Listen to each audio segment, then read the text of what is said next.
we're, raising our parents now, and we have some funny stories and work stories and personal stories, all the things to kind of share with everybody. So happy to do this with you. Me too. Me too. I'm super excited to be able to, one, give resources to people that are out there that need the resources.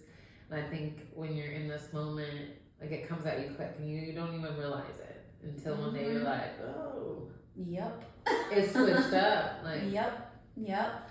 So, kind of to let everybody know what this podcast is going to be and kind of what we envisioned it, I'll just kind of say, we really wanted to connect with people in our age group, like the sandwich generation, the Gen Xers, millennials who may have kids of their own, and then also parents that are boomers that are aging and, are in that situation where we find ourselves in that role reversal of having to take care of our parents now and be the one in charge. I'm doing air quotes, in charge. well, and it's funny because when we were at that event on Tuesday, one of the people stopped me and said, I think the hardest part for me was to surrender, to know that I needed that help. He needed his children to step in. Like, it's hard. Like, it's hard for them. It's hard. It's hard to accept that. Yeah. And I think you said that event. So to kind of give everybody a little bit of background too on who we are and how we kind of met and got here. So my career, I'm a realtor, but I'm also a senior real estate specialist. My niche is helping seniors and their families, look to see if it's time to sell their home or how to age in place safely, or to, start looking at senior living options or downsizing or right sizing. And so we got to meet from your job that you do. You want to tell a little bit about that too? Yeah, so I am the partnership coordinator with Caring Transitions of Winston-Salem. And what we do is we are a senior-focused relocation, move management, and downsize company. So we help individual. Oh no! This is crackling the whole time. Did you hear it? It was really bad. I'm sorry, ladies. No, I had that's to stop okay. because No, you need to stop us. So yeah, because I was like, no. Is it too close? Is it not close enough? Is it? Or is it just these like? I don't know what is going on. Like, Hmm. I can't quite figure it out. Okay. All right. Let's start over from where you were talking about parents, like you're getting into taking care of the seat. Oh, the Yes, job. yes, Okay, yes, okay, yes. I gotcha. So let's start from there. Okay. Start and then. Yeah. Okay. Okay. Gotcha. All right. You ready, ladies? Yeah. Sorry about that. No, that's what I want you to, so we don't keep Right. going and Yeah. Wasted. Because it was getting bad. Yeah. I was like, what is happening? Yeah. All right, ladies, y'all ready? Yeah. Ready? All right, let's do this.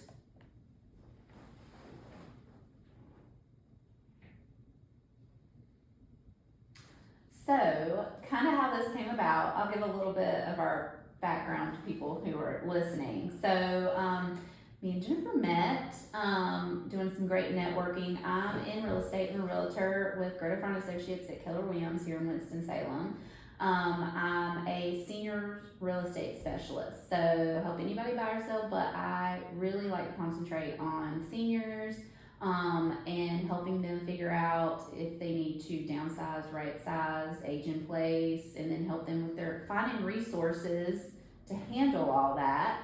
And one of the amazing resources that I got to meet and kind of brought me and Jennifer together and brought this podcast idea together. Jennifer works for Caring Transitions here in Winston, and tell a little bit about what they do. So we are a senior focused move management and relocation company. So we help individuals from packing, sorting, organizing, right sizing, deciding if they are going to stay in the home, how they can safely do it, providing safety assessments. We also help with home clean liquidation, and we utilize our own platform as far as estate sales, estate auctions. And a little bit about myself, prior to all of this, I have spent 20 plus years in senior living, anywhere from starting, I think I was 19, maybe 18, 19, in an assisted living where I was just caregiver. I had just finished medical assistant school, and so my friend called me. She's like, well, in the meantime, why don't you come and work at this assisted living with me? And I said, oh, okay, cool. We'll do it. I'm a people person. And I'm telling you, I walked into that, and I love to serve people. I love to be able to help people. And it was just something I fell in love with right away. So after that, I kind of got my med management, started passing meds. I have taken over resident services departments and kind of facilitated all resident care. And so it is a passion. Not everybody has the patience or can do it, but it's truly a love for me. I knew that right away meeting you. We met for coffee. Yeah. Biddy and Bo. Downtown Winston. We just met just to kind of connect and see how we could help each other out in referring our immediately connection, immediate, instant. Yeah, we just like, oh, we're gonna be friends. I know, and I think it was a lot because I think we both come from that service heart, and wanting to help people. And I loved that you've been so helpful to me, just your background in senior living, because I don't have that. But from what my experience is that when growing up, I spent a lot of time with my grandparents, and we went and visited a lot of people in senior living communities and stuff. And I'm an only child, and I was around a lot of older people my whole life. And then I went on to waitress at a local family restaurant here in town forever, and the clientele was a lot of older adults and seniors, and I just loved waiting on them, taking care of them, serving. And I don't know, I just feel like my whole life has come to this moment of this is what I'm supposed to be doing. I'm supposed to be helping seniors. When you're aligned and you know when you're supposed to be, where you're supposed to be, that moment of awe. Yeah. I'm gonna make impact. Yeah. And do what, find that what the universe is telling me to do, and it's just, it's a great feeling. And then getting lined up with people like you, and it just felt like, I don't know, just the right moment. And I know I had talked to you about this a couple months ago because we've done so many different events and just gone networking and stuff together and shared ideas. And that I thought about this whole grounding my parents, because I'm an only child. My parents were boomers. They're both in their 70s. My dad passed away last year, and that's where this really came about too. But yeah, and COVID, trying to keep them in the house. A whole different element. Whole different element. COVID brought a whole eye-opening, But I think that's when I really realized, okay, I have to be in charge here. They're just going out and about. I would call my dad, and that was at the early stages of COVID when you were they were saying it was really hurtful to seniors and children and not to go anywhere. And I call my dad, and he'd be like, what are you doing? Oh, I'm at Walmart. I'm like, what the hell are you doing?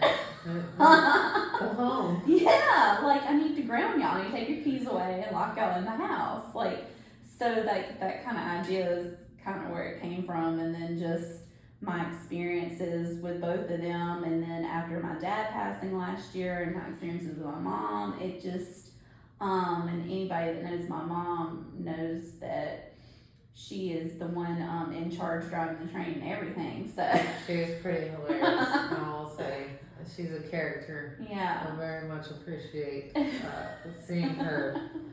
Yeah, so that's just kind of where we got this idea, and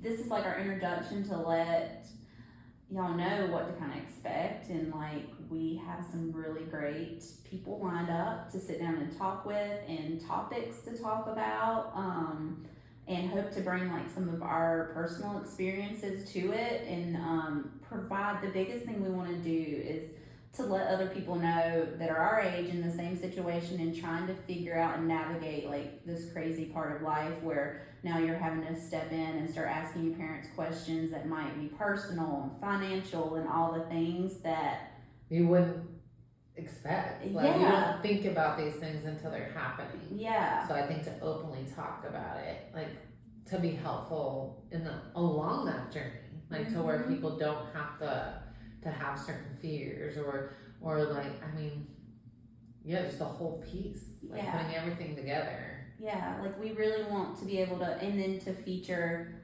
resources, national resources, but really hyper local here to like the Triad, Winston-Salem area in North Carolina. We really want to be able to feature local resources that are there to help you that I didn't know about. A lot of I didn't know about until I met Jennifer and started talking with her, and there's just so much out there, and that you don't. The Triad is full of rich resources, full of it. Yeah, because the thing is, we're looking at in about 10 years, I think it's 2035, we'll have more people over the age of 65 than people under the age of 18. And right now we sit at 10,000 people every single day that are turning that age. I mean, they're rolling forward, and life is going to look a little bit differently. I mean, when you look at the whole picture of things, from retirement to planning, I mean, so I think being able to set people up with that resource too, like talking with the state attorneys, knowing about different communities, how to go about these things, the different care groups that can be helpful, the resources for caregiver burnout, and that could be people that are hired by you, or it could be family members that are working, I mean, just being there for you. I mean, it's easy to get burnt out when you're caring for somebody. So I think just sharing all of this and talking about it first of all. Like, exactly. A lot of people don't talk about enough things. Yeah, and I think that with our parents in that boomer generation, there's so many stages. So it's not really about age that somebody is, it's really about the stage that they're in, and that's what I'm learning too, and saw with my own parents. And you know, I feel like my grandparents and like other generations, like it used to be, well, first of all, people are living longer and they're healthier at later ages. Like there's just so many different options for second and third parts of life, and to be able to like sit down and have conversations with your parents about that and what they want to do and how you can help them achieve it. I mean, I think those are new conversations that generations before us haven't been having. Right. You know, like, and like I said, I know with my grandparents, it was like people wanted to stay at home until they did not have an option anymore. They didn't think they had an option anymore, or they had to go to quote unquote the bad F word, a facility. Which we do not call them facilities, they're community. Exactly, that's the F word. Yeah. And now it's just a total different world out there, and I think it's so important to let people know about that and to start having those conversations sooner. And one thing that I learned that I talk to my clients about is that you want to be the one making the decision when you leave your house and where you're going next. You don't want to wait until something happens and someone else is having to make that decision for you, and y'all haven't even had that conversation of what you want, you know, where you want to go and stuff, in case a fall happens, or in case you get to where, you know, it's just too many stairs or too big of a house. Like, you want to be able to make that decision. I think that's super important. Me too. I mean, and I think certain situations people are like, well, it's kind of morbid to talk about these things. I don't want, mom's the word, because, you know, I don't want to go there. They're uncomfortable. Yeah. But it's okay to be uncomfortable and still move forward with these conversations. Like you said, ultimately, you want to be able to hold that dignity for yourself. You want to like have pride in these transitions as things roll forward. Yeah.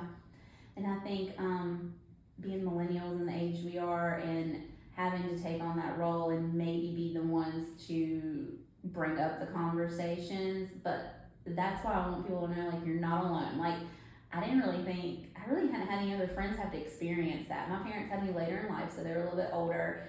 So, it wasn't like I was talking to my friends about this. It just wasn't happening. But now that I've gone through it, my mom made the decision on her own after my dad passed to move to independent living. And so it has been like a whole comical, and that's the thing too. I want people to know, it does not have to be sad. It does not have to be like this crazy serious thing. It is serious, but have a little fun with it, and you have some laughs along the way, which is something I know we do all the time too.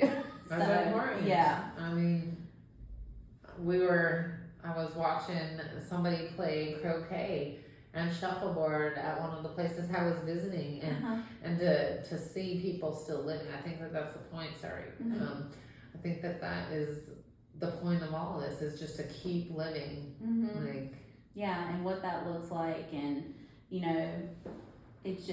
there's just so much out there, so many resources, that we are going to have episodes upon episodes, I think, to talk to people about that too. Too, I know your situation, kind of let's talk about how you're not from North Carolina. I'm not. Yeah, and what brought you here.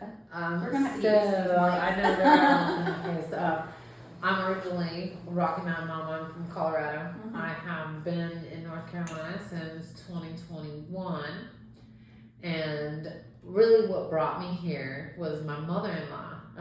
She was done. She'd been a nurse in a rehab for 35 years, and she had slapped people from beds to chairs. I mean, she'd been working. Yeah. So she retired, and she said, I don't think I want to retire in Colorado. I said, okay, well, me and my husband, we had our children, and they've always had a very close relationship with her, and I could stand the fact that they wouldn't be able to have and continue that relationship with her. So I said, well, let's check it out. Let's see what it's about. So her ideal place was Tennessee. And I'm like, well, we have family here in North Carolina. I said, so let's go out to North Carolina. Let's just go visit and see what that looks like. And we went to Tennessee too, but family was in North Carolina. We got here, and it was in December. My very first visit was over Christmas. I think we got here on the 18th of December. I'm from the desert. It is tan. It is after the leaves fall in the fall. Yeah. I mean, it's tan. There's no flowers. There's no blooming. There's nothing. There's no green grass. Yeah. So I come here, and I'm like, it is green. What is going on? I said North Carolina weather, was it 70 degrees or was it in the 30s?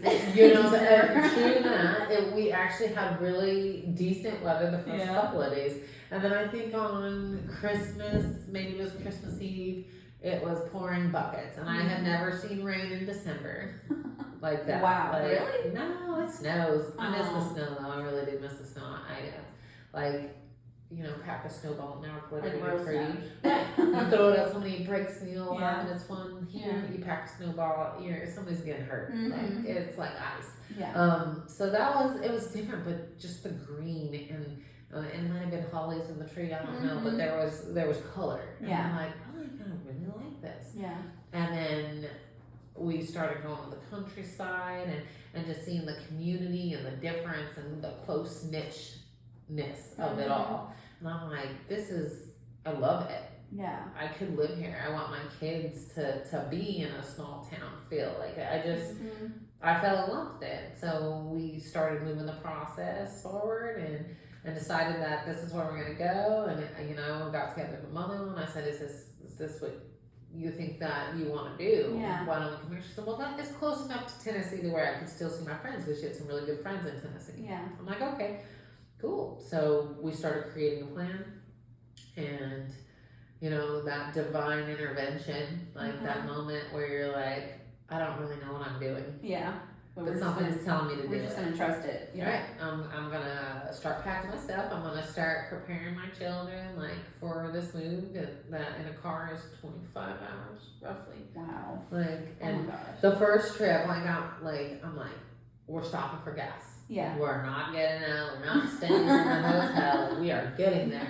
And they were troopers. Like, they Wow. did it. I mean, they were excellent with that first trip. But yeah, so it led me here. And so you live next to your mother-in-law? I do. Our property is actually right next to each other. So to watch my children have the ability to go back and forth and frolic and like run like full-fledged. We live on acreage. So, I mean, it is exactly what I imagined. Like, and it's just a safeness, like, you know, and if I can't be there, she can be there. And in this thought, I wanted to be able to, as she ages, to be able to be close. Like, my mom, who lives in Colorado, there's 5 of my siblings, 2 brothers, 2 sisters. Still some there. So my sisters, like, you know, they're very, like, attentive to my mom, and, like, I know that they're gonna be there for her.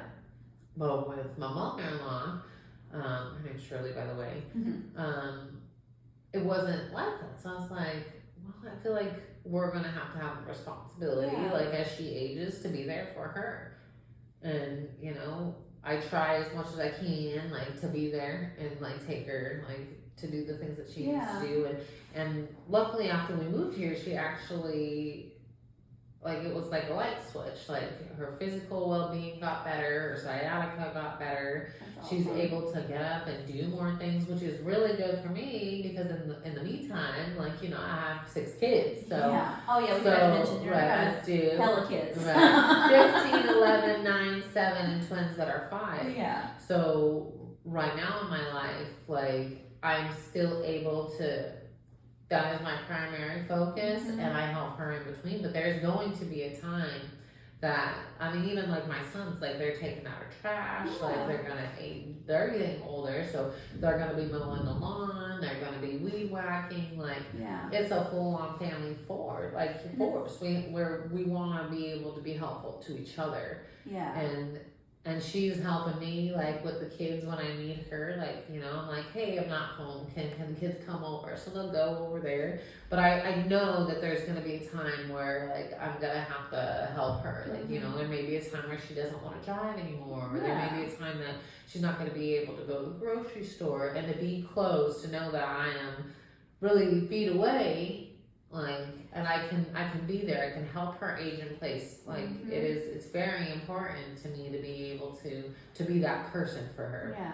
And I love that y'all live like almost in a multi-generational compound you've created here. Like, I think that's just really cool. And I've seen a lot of people doing that now too. Like, buying land, you know, putting a couple houses on it, or either looking for bigger houses to all live together. So and I think we're going to see more of that too. I think so. Like, I mean, as things change and pensions and retirement like doesn't look the same that it did 20 years ago. So creating that plan, having those conversations, it is important. Yeah. You know, I mean, care is very expensive and it is needed, like 100% needed. But just to be able to be like, so if this happens, this is one plan A. And if this doesn't work, then we got a plan B and a plan C. Yeah. And then to know what's out there, like, I mean, and my mother-in-law, she is like full time. Like, I would say, if she's not employed, but she spends a lot of time at the she spends a lot of time at the senior like community center. She's made some amazing relationships with her friends. My aunt, her too. They're both like at that senior center. I would say 3 to 4 times. She's times a week. She's thriving. And like that connection. And I think, like, going back to our conversation about COVID, it was a huge eye-opener to me of how important connection is. Yeah. Like, I was working in a community in 2020, and at that point I had already decided that I was coming to North Carolina, so I was working a night shift, long shifts, just 2 to 3 days a week, and it was a lot different out of the many years that I've done it, like, just to see the changes, to see people that weren't having the ability to go out and meet with their friends, see their friends, touch their friends' hands, have meals with their friends. And it was devastating, devastating to see it, to watch it, for them, for their families not to be able to have that closeness. So to know that she is out there and like having the ability to be back in that, a connection is awesome. important. It It's is. like for anybody. I know, and I don't think we talk about that enough either, I don't how think we important do. that social interaction is, which I hope we'll talk about next episode when we're actually going to be talking with a director at an independent living community, Arbor Ridge here in Stanleyville, North Carolina, and we're going to be able to talk to her and their marketing director and hopefully really touch on What that looks like. yeah, and how that affects people and getting that social interaction. And that was, damn.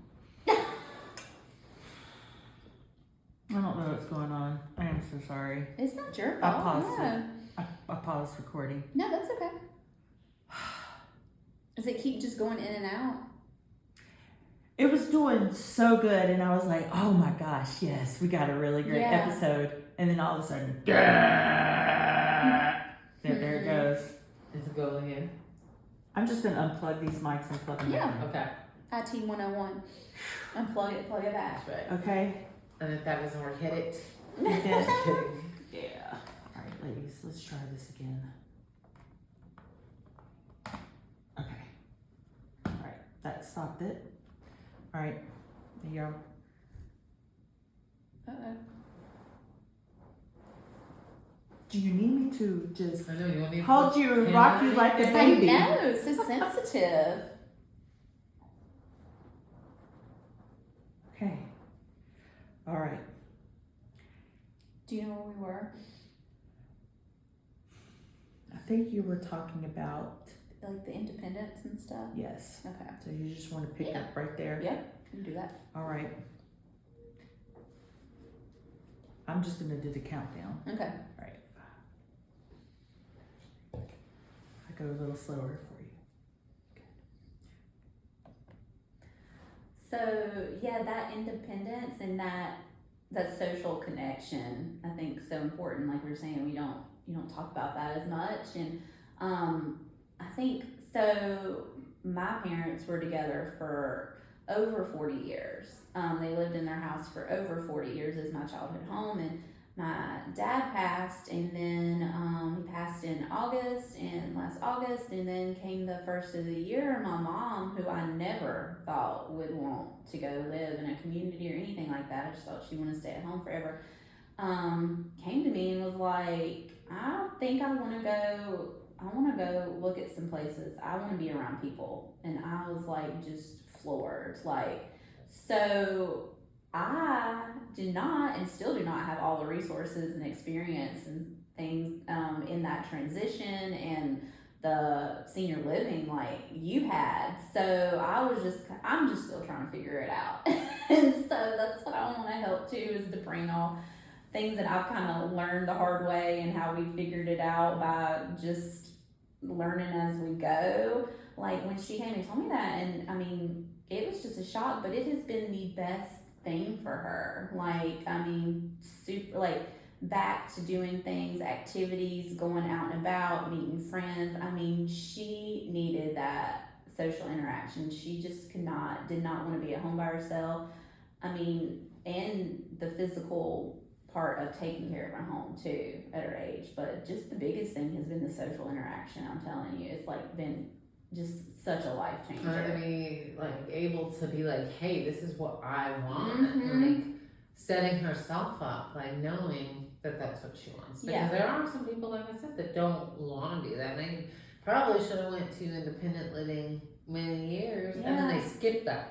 Yeah. So because they've stayed at home for so long, and they probably should have made that decision, and now the next thing you know, they're in an environment that is not set up for success for them. To be able to thrive. To be able to and live thrive, their and best they're life. lonely, and they're not eating proper, they're not Mhm. hydrating enough, and then they're putting themselves in situations to where they're causing UTIs, they're causing Yeah. falls, there are situations where they have to go to rehab, and from rehab they go to assisted living or maybe skilled. Like it's, I mean, like I said, creating that plan, talking about these things, talking about the opportunity and options. Yeah, and we never talked about them. I mean, I just didn't talk to him. I mean, I've literally, being the only child, I've been the child forever, and now I'm 40, and now I find out that I'm not I'm a gonna child. say 40 comes quick. It does. I just turned 39. I'm like, I got one more year. Yeah, then you can join Little the 40 40 club. Yeah. But yeah, and my parents, we just didn't talk about stuff like that. And so it's just been so eye-opening. It's been a great experience too, but there's also been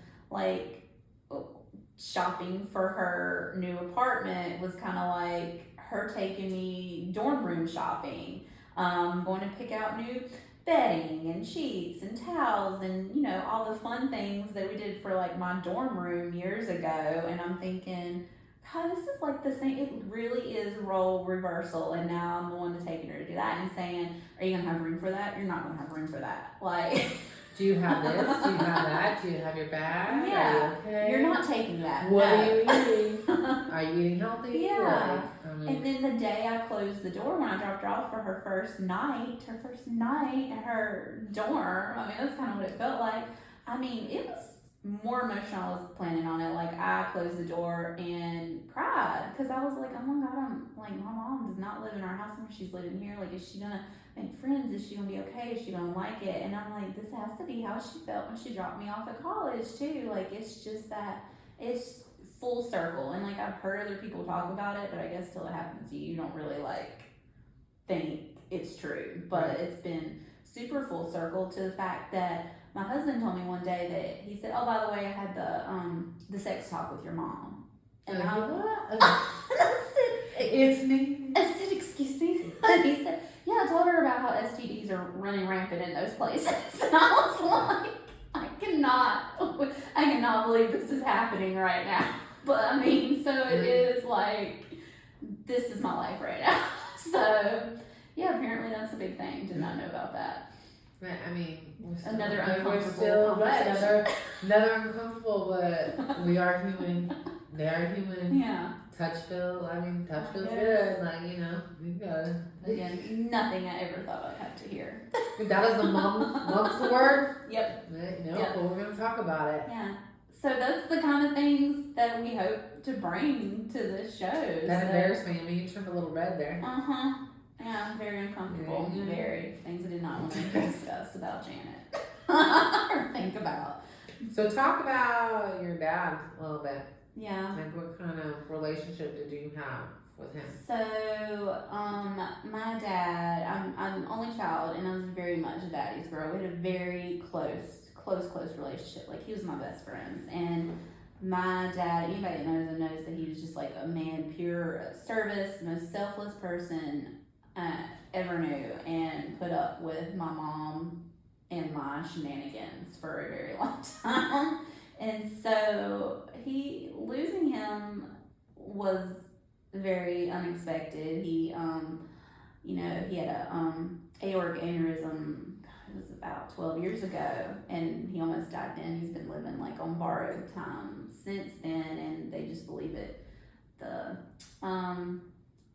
Kind of a man. it just slowly had a slow leak there, and yeah, it just but yeah, he was special, but and totally independent, totally thought he was still like teenager, like always laughing, joking, going to do something, mowed like 4 yards a week, and I was always fussing at him because he's in his 70s and he always liked to mow in the middle of the day, and I was like, really? Come on out there. Yes, like even though he didn't. I don't want to be out there mowing. You shouldn't be out there mowing. So it was just losing him was like it was awful, but it was still like, I think we had such a good relationship and nothing was left unsaid, that nothing, like, there's no regrets. But having that hole and then realizing he did so much for my mom that I took for granted before too. So like stepping in and seeing how much he did, and now taking on some of that, and our relationship being different now, me and my mom's has gotten closer because of it. It's just been a whirlwind of a year. But yeah, he was, like I said, constantly going, and I'd be fussing at him for doing too much all the time, and he never listened. So yeah, I mean, Strong-willed. oh yeah, but just he lived a full life. I think because he did so much, I think that's such a big a big thing too. Like, keep going as long as you can, you know, and safely do it. So. Right. Absolutely. We always joke too because my mom didn't drive for a while just because of some Now health she's whipping issues. that van all over. Yeah, within the van. But my dad would drive her everywhere, and she was on like town council for a while, so it was so funny. I always called like the councilwoman's chauffeur and stuff, but seeing them going around town and everything. So Driving Miss Janet. Yeah. But yeah, so that's just kind of how we ended up here. Yeah, and navigating this new normal for us, as cheesy as that sounds, but The new normal, it just changes and shifts so quickly. Mhm. Like Yeah. even when I moved here, like my dad, he was in Michigan. We moved here and he had reached out after we moved here and he's like, hey, he's like, so we're tired of the snow. Like I am tired of the snow here. Yeah. And he's like, find me a good spot out there. And I'm like, oh, okay, cool. Start looking, find him perfect 2 acres. And I'm like, well, we found something. Are you really gonna come? Yeah.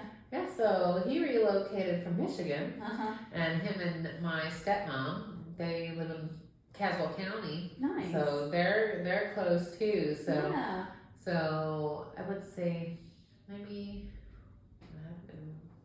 8 years now. We found out he had leukemia, and he was treated for that, and you know.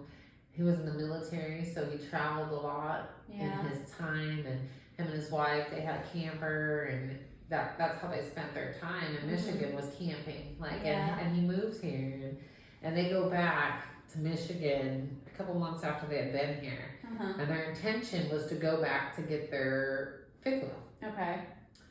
And he calls me, he's like, yeah, I'm not bringing the fifth wheel back. I was like, you're not bringing the fifth wheel back? He's like, no.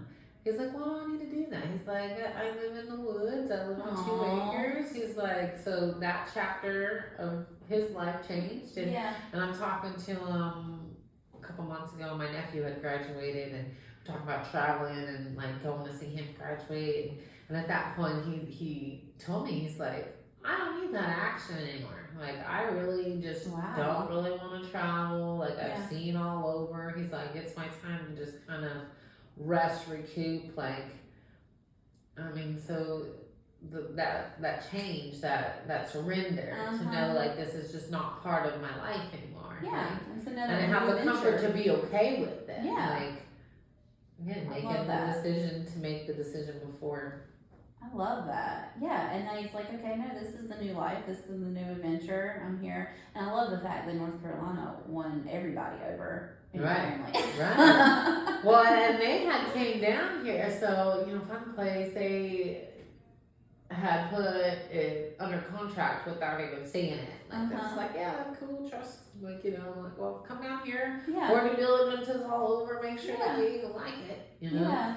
And they did, and you know, they're like, well, we want to look at a few more places. So we went and looking at some other properties, and then they narrowed it down, and they're like, we see why you chose the property that you chose for us. I said, well, you told me you wanted to be out in the sticks. So I was like, I got you out in the sticks.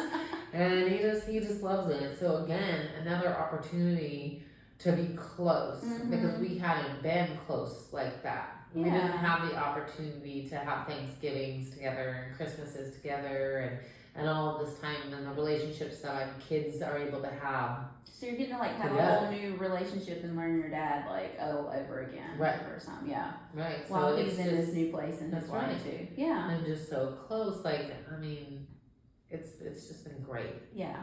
That's awesome. I didn't really know the whole story about your dad. Yeah. That's really cool. I knew they moved down here too. Yeah. So awesome. I love it. Like, Yeah.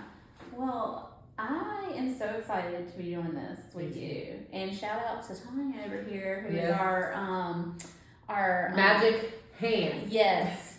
The tech, the mics, the recording, all the edit stuff that we don't know how to do. Which is most of it. And she is taking care of it for us. And I'm just super excited. I'm excited for the people that we've already talked to about like recording and getting episodes. And we're always looking for other people too. If you are like feel like you'd be a great fit too, reach out to us. Right. But I think this is going to be a super fun adventure moving forward, and share some more personal stories of why my mom needs to be grounded sometimes, and to get the support. And sometimes I just feel like, so that I always felt like one of my favorite quotes from one of my favorite movies. My favorite movie is Still Magnolias, and I love Still Magnolias. and Trudy, she says my favorite emotion is laughter through tears, and that is like my This is why favorite they called her head, like her shape of her hair was like a football. I mean, so too, yeah. But